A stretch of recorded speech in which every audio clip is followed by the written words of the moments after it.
Welcome back to another episode of History in 10. I'm your host, and this episode I'm going to try to cram as much information about the Second World War into 10 minutes as I possibly can. Be ready to get hit with some information. Alright, let's get right into this.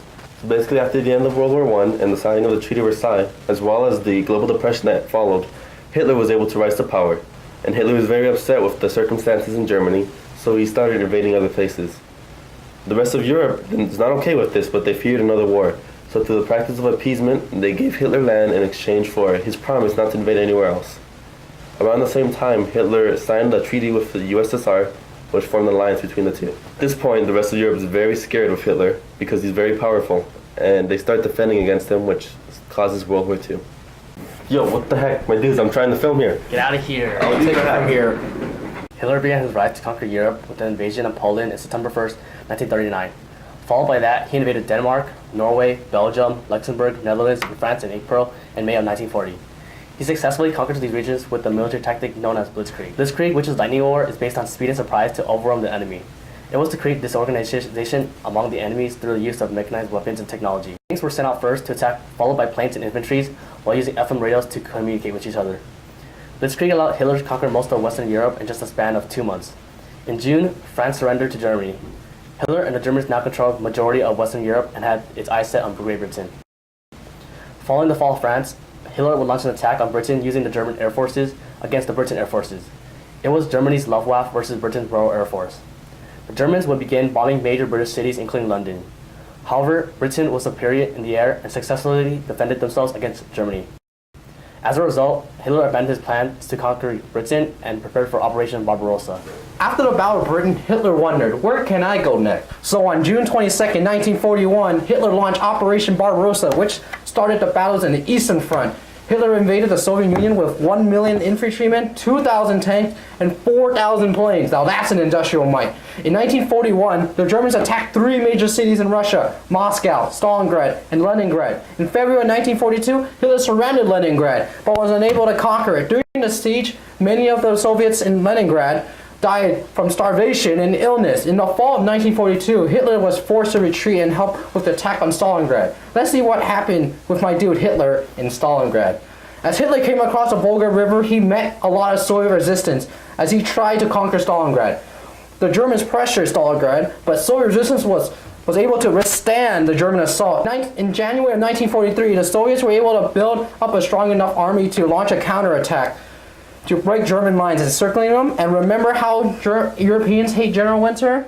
Yeah, General Winter kind of screwed over Hitler. So in 1943, Hitler was losing and he forced a retreat from Stalingrad. The invasion of Normandy, also known as D-Day, was launched on June 6, 1944.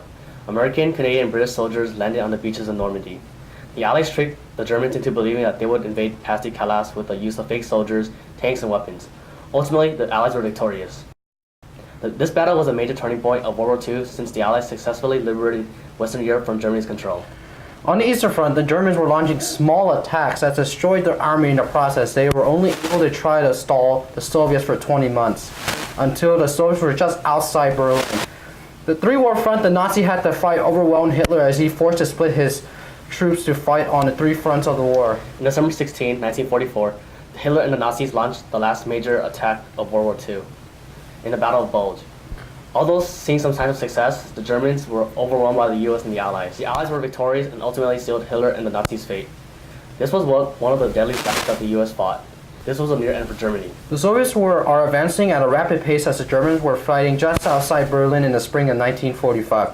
Hitler has already committed suicide as he refused to see the Soviet flag hang on Berlin. Germany surrendered to the Allies on May 8, 1945, bringing the end of World War II. Who's that? Who's that? お前たちは日本人を忘れている。だから死ね。Oh shoot. Oh no! 今それは俺の番です。Sorry about that, guys. So, the first instance of World War II occurred when Japan invaded China. The tensions were very high between the Japanese and the Chinese, especially after the First Sino-Japanese War and the Mukden incident. In 1937, Japan invaded China through the Marco Polo Bridge and stationed their soldiers in big cities such as Shanghai and Nanjing. The Allied nations were against Japanese expansion, so they decided to impose oil embargoes in the Pacific Ocean. Unable to maintain control over China without the oil, the Japanese decided to attack American naval base Pearl Harbor in 1941. After the attack on Pearl Harbor, the Japanese continued to dominate the battle in the Pacific until the Battle of Midway. In the Battle of Midway, the Americans cracked the Japanese naval code, which allowed them to launch a surprise attack on several aircraft carriers, ending the Japanese threat in the Pacific. The U.S. continued to push towards Japan and broke the defenses. Eventually, they dropped their newest weapon, the atomic bomb, on Hiroshima. And another one on Nagasaki. Wow. Good one, America. So the atomic bomb and outside pressure forced Emperor Hirohito to surrender, ending the war in the Pacific. Yeah, with you, Jap. Wait, Anyway, since they seem to have talked about the battles, I'll talk about the major weapons. As he just mentioned, the United States developed the atomic bomb, which is the most powerful weapon known to mankind. There was also an increased use of fighter planes and tanks. And the Germans used fighter planes in their blitzkrieg strategies, and the Japanese used them in similar strategies, which was called kamikaze. There was also improvement in tanks since World War I, which is why the Germans, the United States, and the rest of Europe used them. In terms of economy, it was a total war, much like World War I. There was a focus on destroying the economies of your opponents by basically focusing on your industry back at home. And whether we like to admit it or not, the Second World War helped the entire world to jump out of that global depression we were in. Now, I think I'm forgetting. Oh yeah, there's this crazy phenomenon that happened back at home where women were actually working since the men were all gone to war.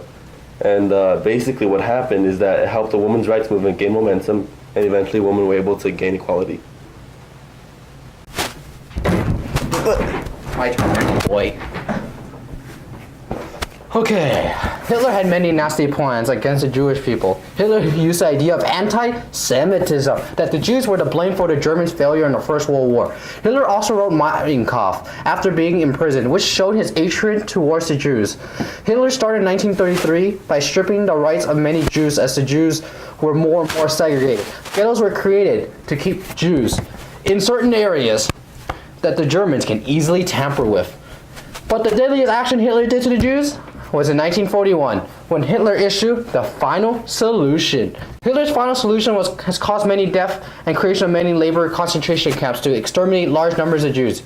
Many firing squads were used to help exterminate Jews in mass numbers, but the best yet was the use of cyanide gas that destroyed the lungs of many Jews. At the end of the war, Hitler had killed over 6 million Jews from 1941 to 1945. Special shout out to handicapped Germans, Gypsies, homosexuals, Slavs, communists, and Germans that were accused of treason for being executed by the Nazis. In conclusion, we can all blame the French for the start of World War II. They were the one who provoked Hitler to rise to power. The Treaty of Versailles angered Hitler, the crazy mustache motto. To blame the French, since Hitler's perspective of the French was negative from World War I. It wasn't the French fault. It was Hitler's fault for invading various European countries. He controlled the majority of Europe, including France, but he failed to conquer Britain. Luckily, Hitler and the Germans would see the cloud of power after the invasion of Normandy and then the Battle of Bulge. Your friend Britain didn't have the balls to fight on the Nazis on land. So Hitler decided to take the fighting somewhere else. Your friend Britain was a waste of time. That is why Hitler launched Operation Barbarossa on Russia. And General Witten quickly stopped Hitler's invasion, ultimately causing Hitler to lose World War II. Anyways, it's the Japanese fault when they invaded Manchuria in 1931. Hey, なぜお前たちは戦争のために日本を攻めているですか? It was the Japanese trying to unite East Asia. Just because they took some lives doesn't mean they're bad. But you know, unlike the US, they just come in and they're like, hey, stop that. So the Japanese were like, no, you stop that. And so the Japanese tried stopping the US from stopping them. And then the US decided to drop the nuke. Whoa, hold up. Regardless of who won the war, one thing is certain. World War II brought about major technological advancements. It helped jump the entire world out of the global economy, and, oh yeah, that's right. Women also were able to gain rights because of it. Anyways, thanks for watching this week's episode of History in 10. We hope you got hit with some information. Have a blast!